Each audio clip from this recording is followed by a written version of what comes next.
こんにちは、アリアです。今回は、古代メソポタミアのシュメール文明に記録された最初の都市、エリドを舞台にした物語をお届けします。この都市は、単なる遺跡や歴史の一部ではなく、古代の粘土板に刻まれた神話とスピリチュアルな視点から語られる宇宙の物語が交差する場所なのです。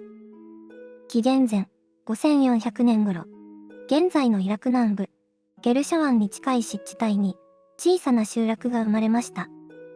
やがてそれは神殿を中心に発展し、歴史上初めて都市と呼ばれる規模にまで成長します。その名はエリル。シュメール王名表にはこう記されています。王権は天より降り、最初にエリルにあった。この天より降りたという一文は、学者たちの間では宗教的表現と解釈されます。しかし、スピリチュアルな視点では、これは宇宙から訪れた存在が地球に統治権をもたらしたという暗示だとされます。その存在こそ、アヌンナキ。ニビルという惑星からやってきたとされる古代シュメールの神々です。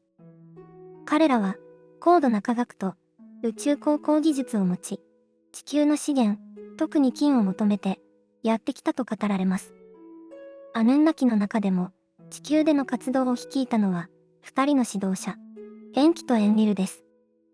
エンキは水と知恵、創造の神とされ、地球での拠点建設と人類創造計画を担当しました。そしてその最初の拠点こそがエリルだったのです。エリルの中心にはエアブズと呼ばれる神殿が築かれました。アブズとは淡水の地下世界を意味しますが、一部の研究者やスピリチュアル文献では、これは地下施設や実験室を指していた可能性があるとされます。そこでは、アヌンナキの科学者たちが地球の動植物を研究し、さらに当時の原人、ホモエレクトスをもとに遺伝子操作を行ったと言われます。なぜ彼らはそんなことをしたのか。理由は明快です。地球の金を採掘するための労働力を確保するためです。危険で重労働な採掘作業に自らの種族を従事させるよりも、地球の生物を改良して従わせる方が効率的だと考えたのです。最初の試みはうまくいきませんでした。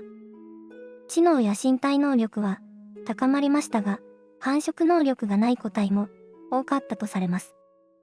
そこで、エンキは改良を重ね、人類が自ら繁殖し、世代を重ねて、労働力を維持できるようにしました。この過程で生まれた存在が、人類の祖先。彼らは、アダパとティティと呼ばれ、後の聖書に登場する、アダムとイブの原型になったとも言われます。エリルはやがて、単なる作業拠点から、文化と知識の中心地へと変わっていきます。アヌンナキは人類に農耕、灌漑技術、建築、天文学の基礎を教えました。シュメールのくさび型文字もこの時代の情報管理や指示のために使われ始めたとされます。地球の人類は急速に進化し、都市を築き、星の動きを読み、法律を定めるようになりました。この突然の文明の飛躍は、歴史学的にも説明のつかない大きな謎とされています。しかし、アヌンナキの中にも意見の違いがありました。エンリルは人類が増えすぎること、力を持ちすぎることを恐れました。一方で、エンキは人類に知識と自由を与えるべきだと考えました。この対立は、やがて人類の運命を大きく左右する出来事へとつながっていきます。それが、洪水。シュメール神話では、ウトナピシュキム、聖書では、ノアの箱舟として知られる物語です。大洪水は、地球規模の自然災害だったとも、アヌンナキが意図的に引き起こしたとも、語られます。エンリルは、洪水で人類を一掃しようとしましたが、エンキは、密かに人類の一部を救いました。その計画は、エリルから密かに伝えられたとされます。洪水の後、人類は再び都市を築きます。しかし、アヌンナキの直接的な支配は徐々に薄れ、代わりに王や神官による間接支配が始まりました。それでも、エリドは長く、最初の都市としての意向を保ち続け、シュメールの信仰と文化の源であり続けたのです。スピリチュアルな視点では、エリドは人類の始まりと制限の象徴です。ここで与えられた知識は、私たちを進化させる種でもあり、同時に支配構造の基礎ともなりました。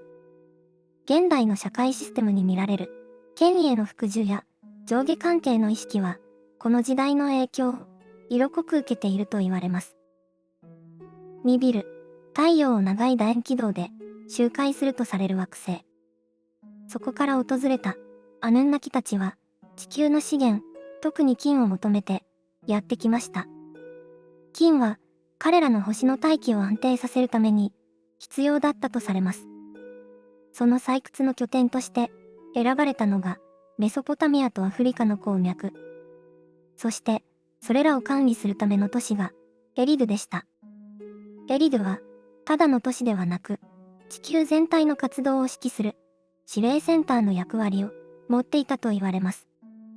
そこから鉱山の管理、航行ルート、採掘物の輸送計画、そして人類への指示が出されていたのです。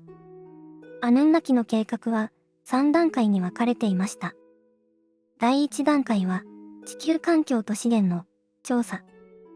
第2段階は労働力となる存在の確保。第3段階は長期的な支配と管理のシステム構築です。最初の段階で彼らは地球の大気、水、鉱物を詳細に分析しました。これは後のシュメール神話に神々が海を分け、大地を整えたとして記録されますが、スピリチュアルな解釈では、これは地球改造や採掘準備の工程だったとされます。第2段階、人類創造は、元気とその科学チームが担当しました。当初は、当時の原人、ホモエレクトスを刺激しようとしましたが、作業効率や知能面で限界がありました。そこで、遺伝子操作が行われ、アヌンナキの DNA を組み込むことで、高度な作業能力を持つ、新たな存在、人類が誕生します。この時点で、生まれた人類は、まだ繁殖能力を持たない作業個体でした。しかし、労働力の維持には限界があり、やがて繁殖可能な改良型が作られます。この出来事は、シュメール神話の神々が粘土で人を作ったという表現に変換され、後世に伝えられます。第3段階は、人類を管理し続けるためのシステム作りでした。その中心は、王権と宗教です。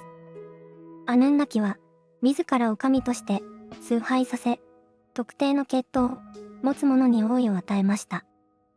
これにより、直接支配を行わずとも、支配構造が維持される仕組みが出来上がったのです。この王権の正当性は、天から降りた権利として正当化されました。エリドを起点に、この思想は、ウルク、バビロンへと広がっていきます。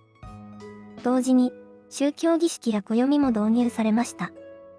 これは、農耕や季節管理のためだけではなく、人類の行動パターンを一定に保つための統制手段でもありました。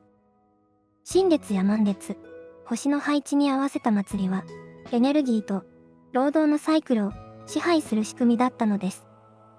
現代の私たちが持つ社会システムや権威への服従の感覚は、この時代の管理構造に由来すると言われます。そして、働くことが義務であるという意識や、支配と服従の関係性も、この計画の副産物として、私たちの無意識に刻まれたのかもしれません。